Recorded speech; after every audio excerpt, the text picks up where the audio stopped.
and welcome to our first live of the year 2024. There's a lot that needs to be discussed in this installation, and I've taken the time over the past couple of days to really sit with the energy of the year, to really look at the alignments in detail, and to try and find a condensed version that would be of use to all of you. Now, for me, the key word or key theme of this year, 2024, is faith. And as I was going through and reading through all of these alignments and sitting with my own intuitive processes, that saying that faith, the size of a mustard seed, can move even a mountain, is what kept coming back to me throughout the period of review.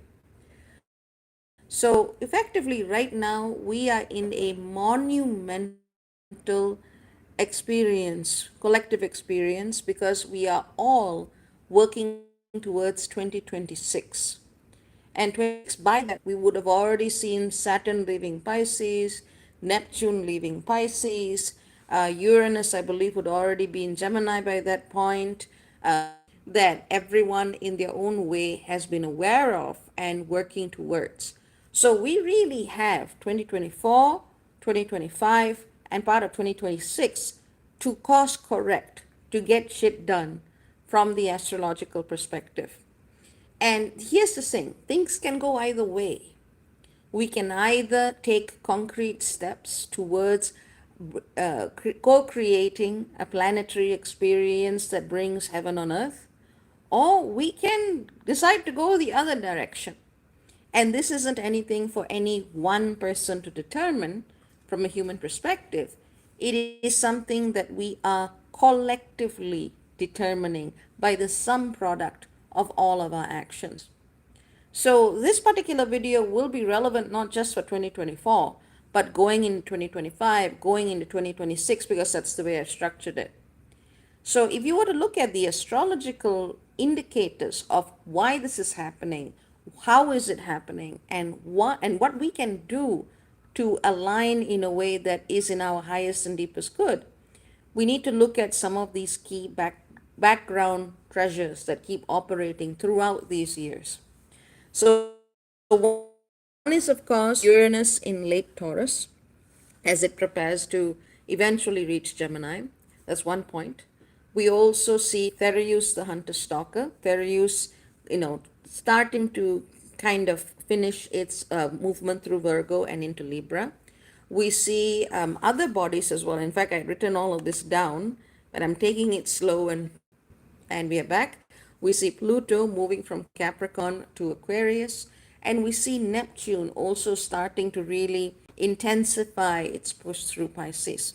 So you got Uranus in late Taurus, Pluto in late Capricorn, Therius in late Virgo, Neptune in late Pisces, and all of this, of course, aspect the galactic center in late Sagittarius. So between 2024 to 2026, we're actually going to be seeing multiple activations with all of these bodies as they transit the edges of these signs and even enter new ones. And that's where this big collective push, this big power of transformation is absolutely required. So what does this have to do with faith? And I always talk about faith. I always talk about, making sure that we align with our understanding of spirit, and we also allow ourselves to co-create and manifest with spirit in a way that truly comes from an inner aligned space. But where does faith come through all of this? The thing is, knowing what you can say through astrology, knowing the dates, knowing the alignments, knowing the numbers, yes, that can give your head, that can give your mind kind of a concrete path that you can look at, steps that you can take. But at the end of the day, there is a great unknowable. And that is where our minds, no matter what we may want to think, no matter what we may want to focus on, that is where our minds need to sit down and our spirit needs to take the lead. And that's why I say that faith is probably the most important principle and practice of this year. Before we get into these late bodied signs, I also want to talk about something else which gives me a lot of hope as I look at the astrology of the times. And I see that there is a lot of sextile energy in the skies. Now, sextiles are 60-degree alignments and they can create harmony if you work with them. They are opportunities for you to work with energy in very powerful and very creative ways, but you have to put the effort into it. One of the, throughout this year, really, in fact, we see this particular sextile go on for years and years and years. We see the sextile between Pluto and Neptune. And this is a constant invitation for all of us to really continue aligning our paths with what is truly spirit, not what we think spirit is, not what our karma has told us it is, not what other people say it is, but our innermost connections is where we have the opportunity to work from that deep space of alignment and to allow your will to align with spirit's will. And that is what creates part of the collective push, part of that collective energy that allows us to move into this world. So, this Pluto Neptune sextile is extraordinarily important. And it is through it again, this isn't just 2024, this is for years and years and years ahead. So we have opportunities for change. We have opportunities for transformation, and we absolutely need to do our best to make the most of it.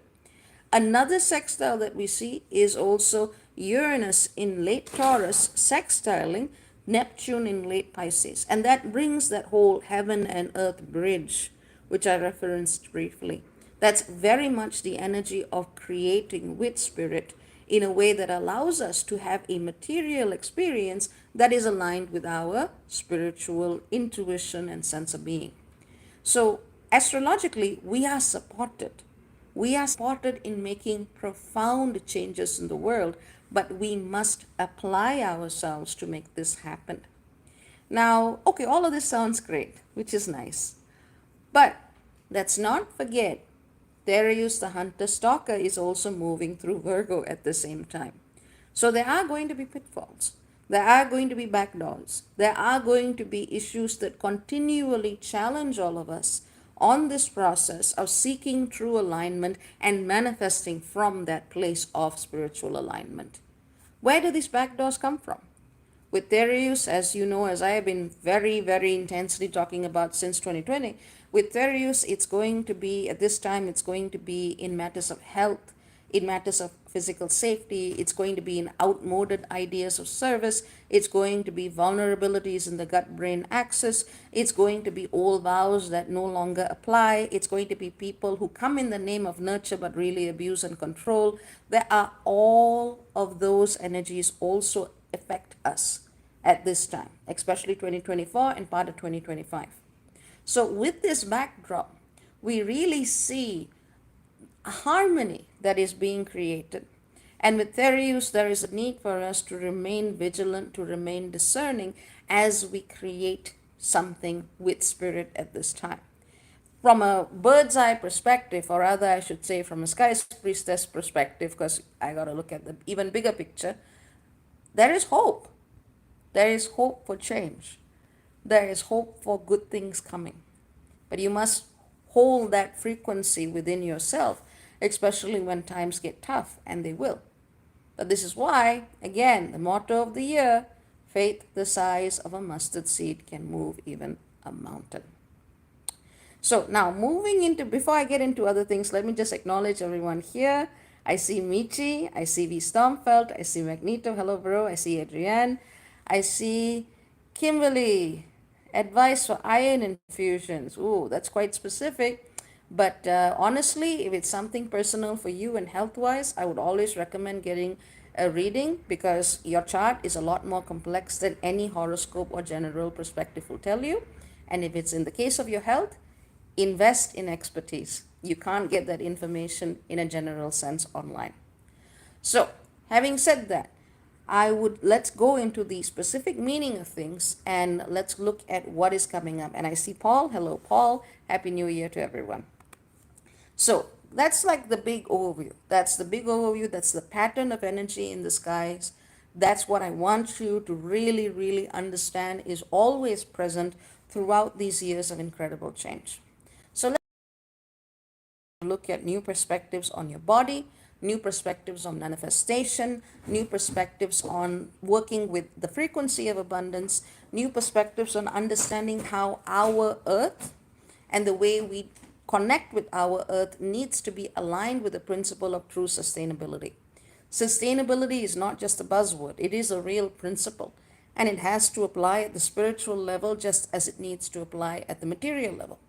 Whether you look at in terms of your personal healing, or if you look in terms of social healing, social justice, if you look in terms of environmental causes, you absolutely need to look at who is being excluded from the picture. And I was spending time sitting and looking at each of these planets, looking at more of the astronomical details. And it's interesting that Uranus is one of those planets whose tilt is very, very different. It's almost 90 degrees to its poles. So if you imagine the other planets moving around like this, Uranus is kind of rolling around like a ball around the sun. And so Uranus brings that perspective that can seem jarring, but that also forces us to look at things in different ways. And at this time, people are waking up to the fact, I hope that people are waking up to the fact that feel good affirmations are not enough. You need to look at the aspects of creation that you are not willing to look at. That involves questioning privilege, that involves questioning who has been excluded from this particular discussion, that involves looking at the costs of things, whether it's child labor in Sudan, digging out cobalt for your mobile phones, or whether it's some other oppressed people somewhere whose work is literally the backbone of so-called, the first world. We need to be looking at all of these things if we truly want sustainable solutions. And so that is where Uranus and Taurus is going to collectively push our energy. Pluto is right now in Capricorn, and it's going to enter Aquarius, which is a good thing, but it's going to pull back later in the year as well. So it's going to have the shift into Aquarius, which is great, but then when it pulls back, it's going to, knuckle down even harder. Pluto in Capricorn deals with our relationship with government, with the state, with violence, with power, with authority, and the way we use our will in the world. And there are multiple situations in the world in which this is playing out to an extreme degree, Palestine being one of them, Tigray being another one of them, Ukraine being another one of them.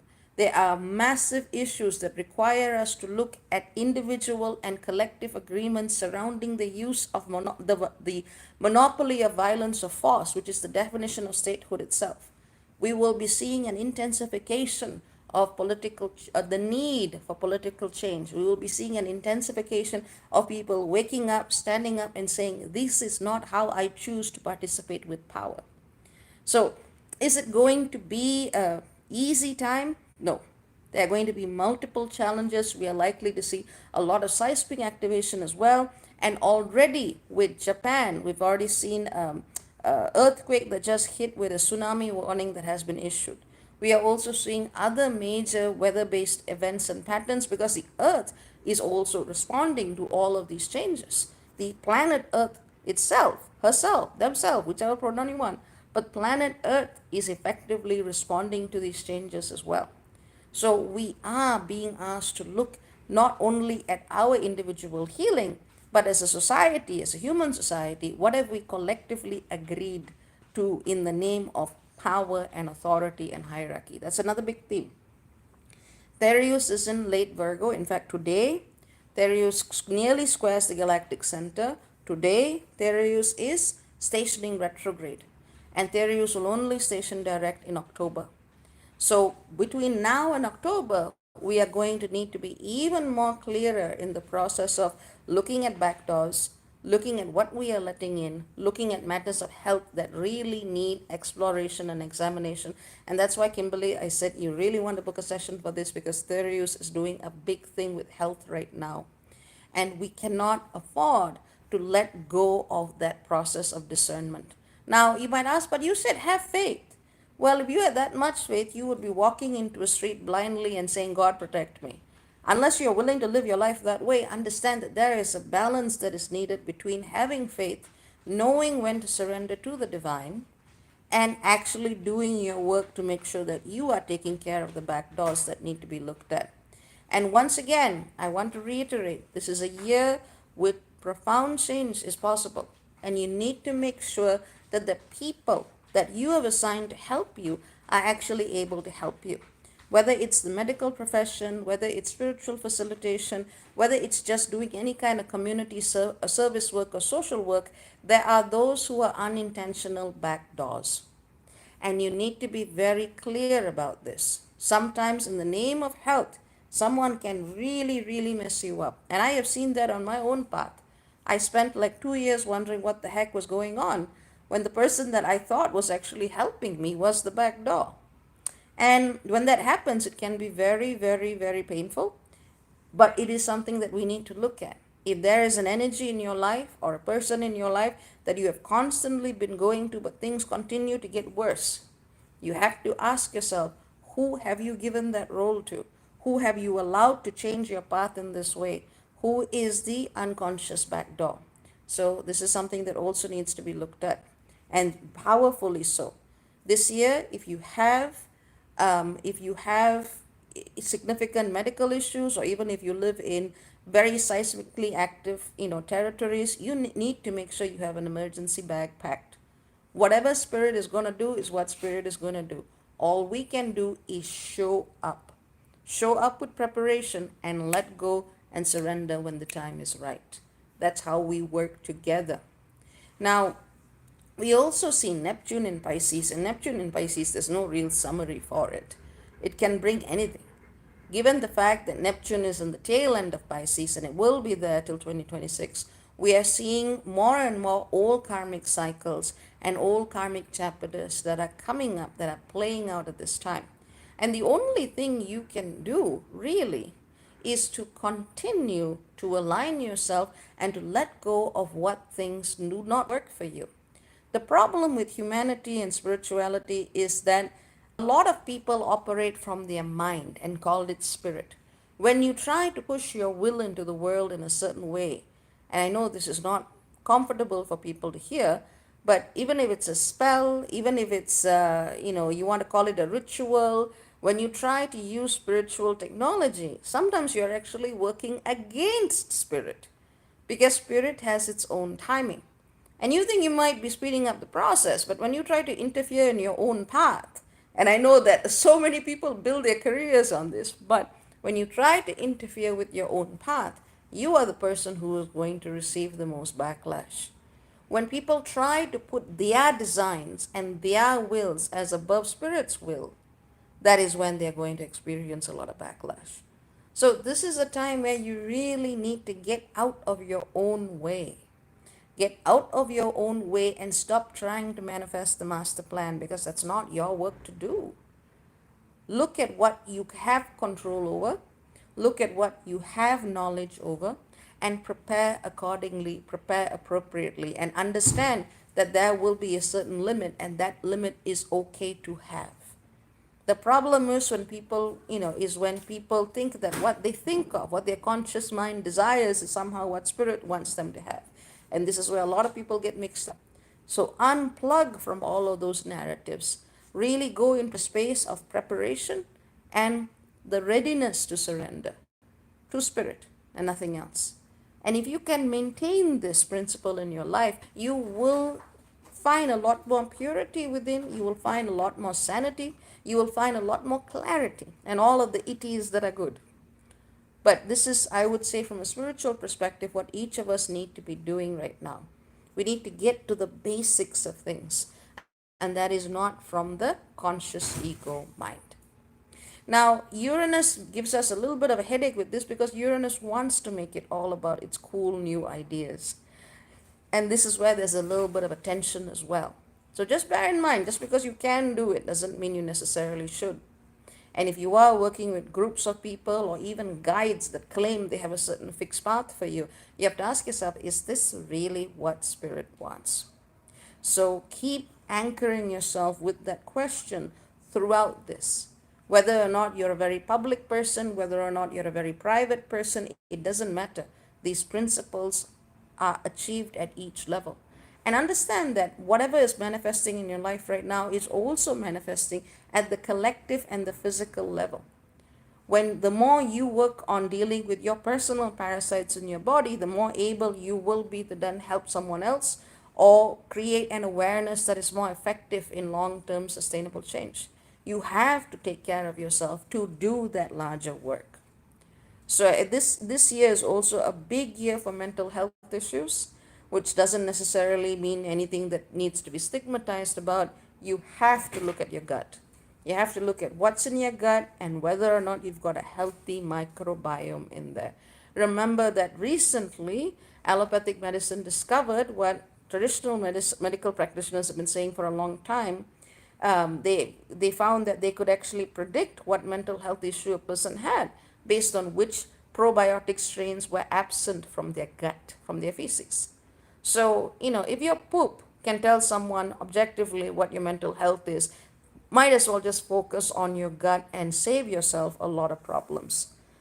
But last but not least, in terms of the larger overview, I just want you to bear in mind that all of these giant bodies aspect the galactic center. And this is where we need to look at the path we choose, the teacher we choose, the teachings we choose, the rhetoric we choose, the language we choose, the politics or religious dimension in the way we see the world.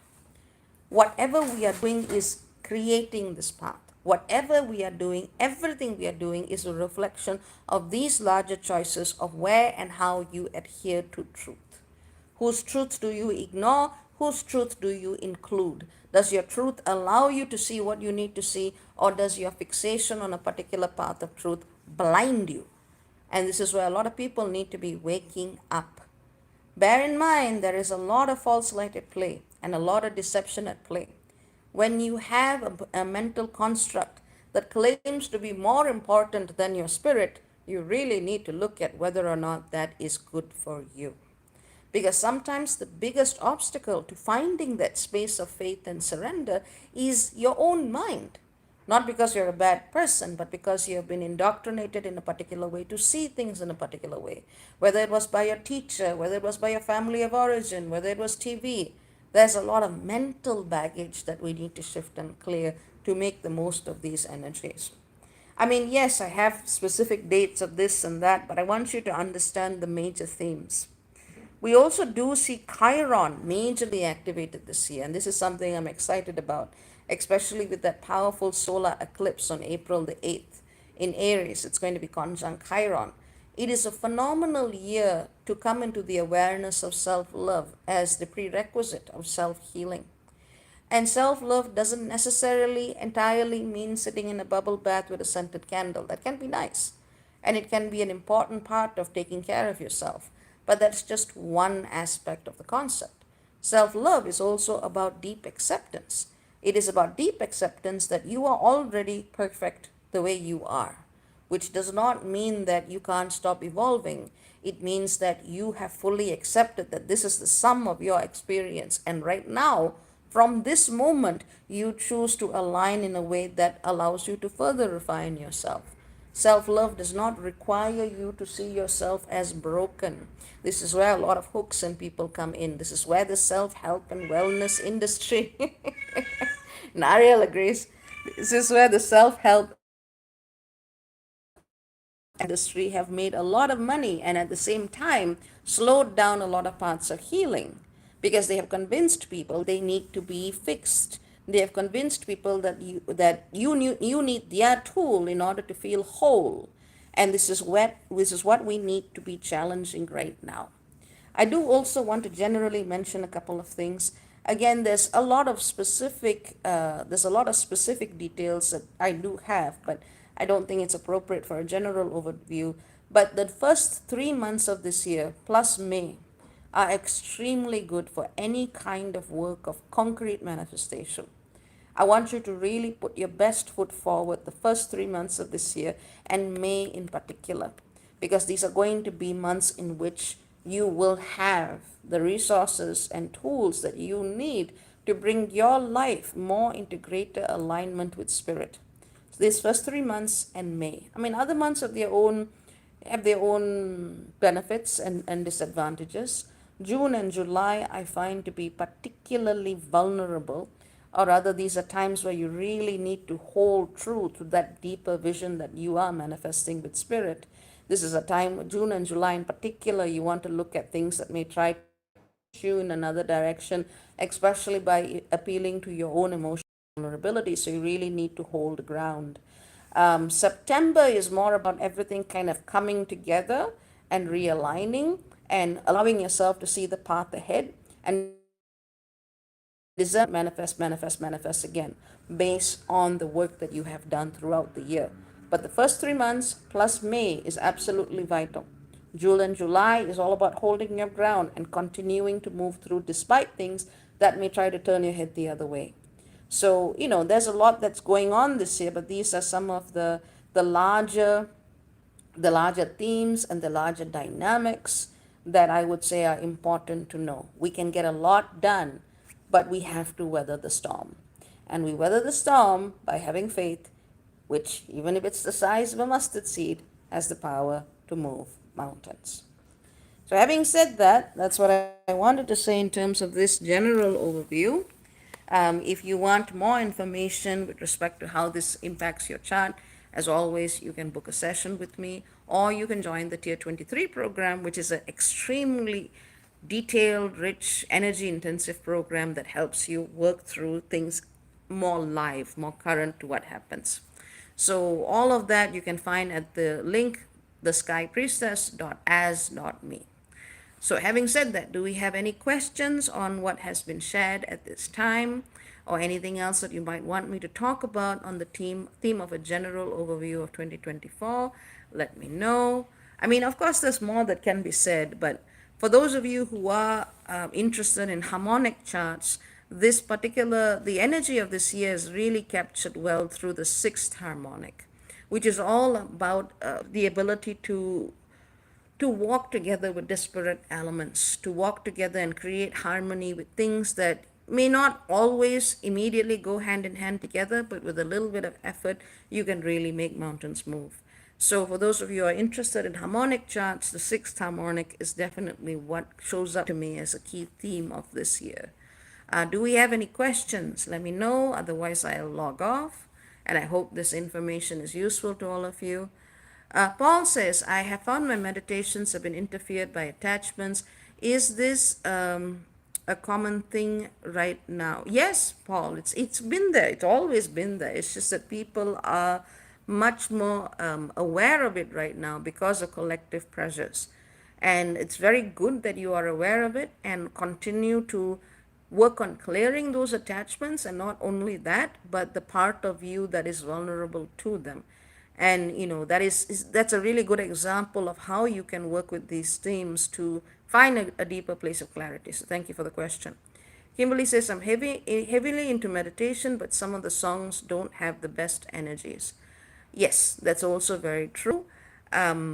If you're working with any kind of tool, whether it's a sound, whether it's a prayer, whether it's a chant, you always have to see if the energies of these things are actually good for you. Same applies to facilitators, same applies to tools. But at the end of the day, meditation can help and it's very important, but you also have to remember to bring whatever you are doing back into embodied practice. And this isn't like picking on Paul or Kimberly. This is just a general comment. Meditation is only one part of it. Bear in mind that your embodiment is a meditation. It is meditation made matter. So you have to always bring that back to your everyday physical life, because there is an intrinsic link between the two. And so what you're doing in one space is also what you are doing in the material realm, but in a different way. So it's always important to look at interconnectivity. Any other questions? And thank you again for the good question, Paul. Let me know.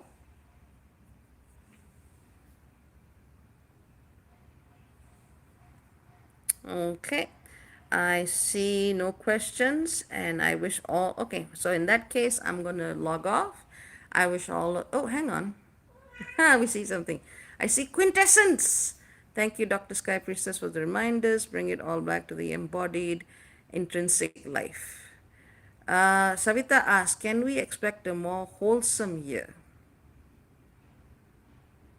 What do you mean by wholesome? Personally, I think connecting with and aligning with spirit is as wholesome as you can get.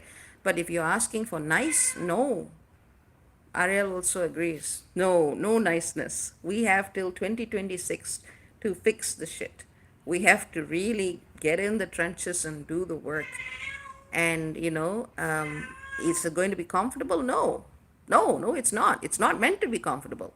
The world is suffering. We are not meant to be comfortable. We are meant to be real. So that would be my answer to you.